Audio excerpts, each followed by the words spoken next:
What's going on, guys? My name's Spence. And I'm Mitch. And we're two brothers that really love King of the Hill. And today we are moving into a really special episode, I think, for both of us. This is episode number 10. We're finally in double digits now. Keeping up with the Joneses. And I think this is a classic episode for a lot of people, too. It's classic to a lot of people for a lot of different reasons. And this one is a classic to me because I started with nicotine at a fairly young age and I struggled with it. I still struggle with it time to time. Being a blue-collar guy on the job site, it's pretty easy to get a cigarette or a chew or whatever. That's why this one's important to me. Yeah, I haven't personally struggled with that. I've struggled more with some of the other drugs. Mainly weed is the big one that I can struggle with a lot of times. But never had a nicotine addiction, thankfully. I've been known to smoke occasionally from time to time. I've had a cigarette a couple times in my life, but for whatever reason, it just didn't seem to have the same hit that it does for a lot of people. For me, it's the nostalgic part of my brain it activates. I have a very weird relationship to this episode. I've always been a guy, for whatever reason, I'm the only person in our family that has a skill for languages. I mentioned before that I speak Japanese. I also speak Russian, though I'm less enthusiastic to talk about that these days. I will mention it probably at some point because there are some points where Dale speaks Russian and I can translate what he's saying. Oh, did they actually use real Russian? Yeah, they use real Russian for Dale. I've just always been, for whatever reason, had a good gift with languages. And one of the best ways, if you want to learn a new language or maintain a skill in language, is to watch media that you're already familiar with in the language you're trying to learn. So I've watched a bunch of King of the Hill in Japanese. And this episode is one in particular I watched a bazillion times in Japanese. And there is one real special point where you have Japanese Hank pretending to speak Spanish. And it's a great moment.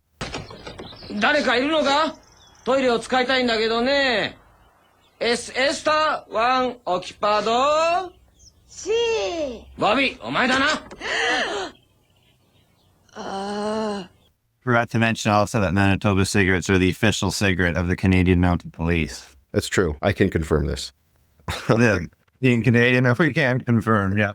Yep, 100% the truth. This episode brings us to a very key moment where Bobby is caught smoking a pack of cigarettes. And this, of course, sets off Hank big time, as it would any father, as if I saw my children smoking cigarettes when they're underage, I would be extremely upset. Oh, extremely. They can't comprehend what they're getting themselves into. They can't. Exactly. And even my kids be adults, wouldn't be happy to see them smoking, but at that point, not much I can do. But I think this is something that probably any parent has thought of. What am I going to do if I catch my kid smoking? And Hank has a very interesting plan to punish Bobby, which is to make him smoke an entire carton of cigarettes. Which seems like a great idea, and if it weren't for the fact that nicotine is extremely addictive. I know, on the one hand, like, you can see where Hank is coming from. He's got to punish Bobby, and he's got to do something. And this is, to me, is like him trying to be more creative about it rather than just giving like a conventional grounding. You're right. But ultimately ends up blowing up in his face spectacularly. Seeing Hank take that first drag is painful to watch. Oh, God. Don't do it. Yeah, I think that is a scene a lot of smokers can sympathize with. It just takes one, and then you're right back on. And now he's enjoying it. We learn that Hank used to be very much so addicted to nicotine, along with Peggy. And it's a huge point of nostalgia for them. Which is another thing that I can 100% get when you look back to all your favorite memories and you're smoking or alcohol. Or some combination of all of the above. Yeah, or all of them. Yep.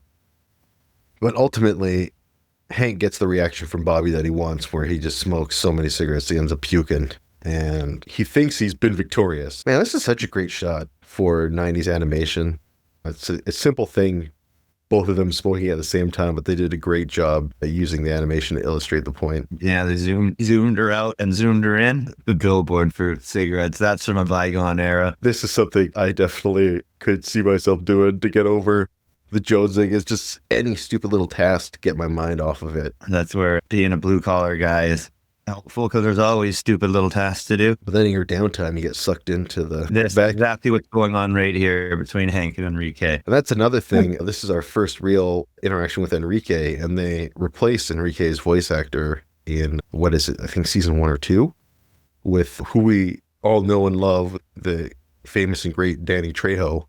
It's Danny Trejo? How did I not know that? Yeah, you didn't know that? I can't believe Danny it. Trejo. Yeah, he becomes Enrique's voice actor. So in most of the episodes where you think of Enrique and where he actually there's a couple that center around him, it's all Danny Trejo that does the voice acting. But I can't remember who this guy is. Now Hank drags Peggy back into the nicotine web. She doesn't stand a chance No, at this point. Oh, for heaven's sake, that flesh-eating virus has claimed another victim. Well, don't let it worry you, Peggy. Sometimes you just gotta relax and enjoy life for all its rich, mellow flavor.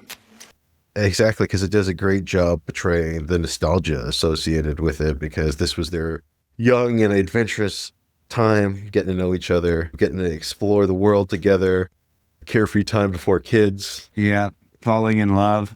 All the ashing his sausage.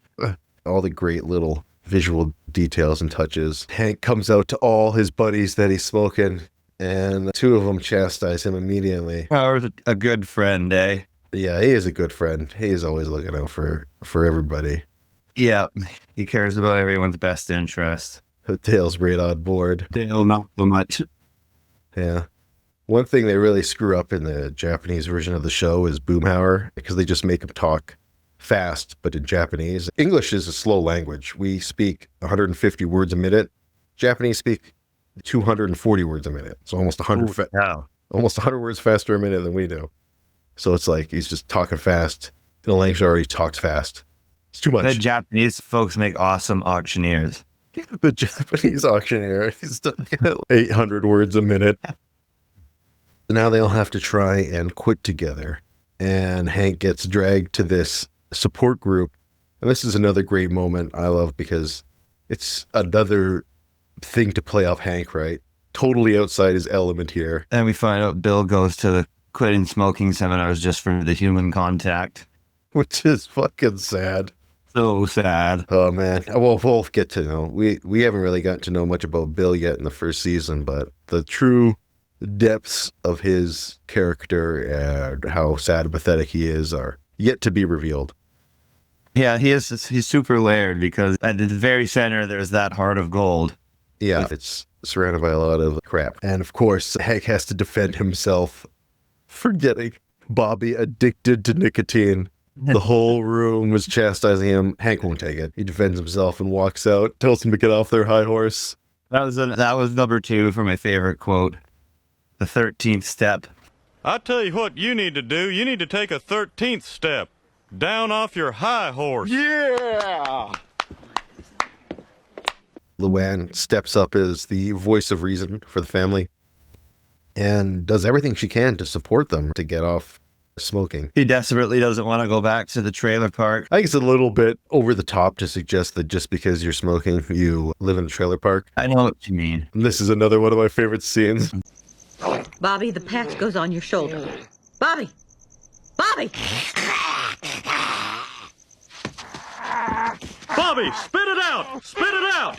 Hank, you hold him. I'll go get a stick. That's what I do with the dog. He'd take their meds. Speaking of dogs, Luann is treating this whole situation like she's training a dog. I love that Hank just eats the treat too. I wonder if that would actually work. Probably would. It would certainly work better than doing nothing. Having someone else help you be accountable is always huge. Yeah, exactly. That's why support systems and having a buddy and stuff like that is a big part of recovering from serious addiction. The worst thing you can do, and speaking from experience, is keep it a secret. That is the worst. Yeah. Try and hide it. Yeah, then you're all alone. The family's is tearing themselves apart quite literally over a single cigarette. But that's what addiction does to you, right? And that's what I think makes this episode so great and such a realistic picture into how destructive addiction can be. And how it can be a great equalizer, too. Oh, yeah, exactly. Because once everyone's addicted, anyone will do whatever it takes to get that next hit. Yeah, and it breaks you down to the worst version of yourself. Man, yeah, that's such a great point. Because this is definitely the Hill family at their worst right here. Or pretty close to their worst. You know what I'm saying? Begging for a cigarette. Yeah, exactly. It's completely out of character for all of them, doing whatever they can, begging, pleading, turning on each other. It's just so goddamn accurate. That's the thing. And they have to get over it together. And that's the best thing you can do, right? Just trying to get over addiction. Having it waved in front of your face is not the path to success. No, or telling yourself that just this one last time, and that's it. Yep. It's never the one last time. Man, that's one hell of a storm to blow over a vending machine. With the cigarette vending machine, I just noticed that. This happened in prison? Oh, 100%, yeah. Especially because you aren't allowed to smoke at jails anymore. And the Hill family sees a new day. I wish it was as easy as you just survive one day and then you kick the addiction. No, unfortunately, it will follow you until you die. And that's the cold reality of addiction. Yeah, maybe that's the only slightly weak point about this episode is it just frames, just got to get through one day and then it'll be okay. Like you said, it's a lifelong journey. I also really like Boomhauer's monologue here. That's another callback to a 90s like public service announcement, right? This is your lungs on smoke. Oh, yeah. This is your lungs not on smoke. Yeah. Forgot about that. Yeah. Anyways, what would you give this one, Spence? Oh, man. I'm tempted to go a 10 out of 10, but I don't think it's quite 10 out of 10, so it's a 9.5 out of 10. I'm going to go with a 10 out of 10 just because I've been addicted and they managed to get everything right. Yeah, and there's a couple episodes about not just addiction, but a whole bunch of other complicated topics that King of the Hill will tackle, and they always do such a great job. And this one here, it's their first attempt at tackling such a subject, and they just absolutely nail it out of the park. Yeah, that they did. Okay. Thank you guys for watching. Thanks for watching, guys. We'll see you next time.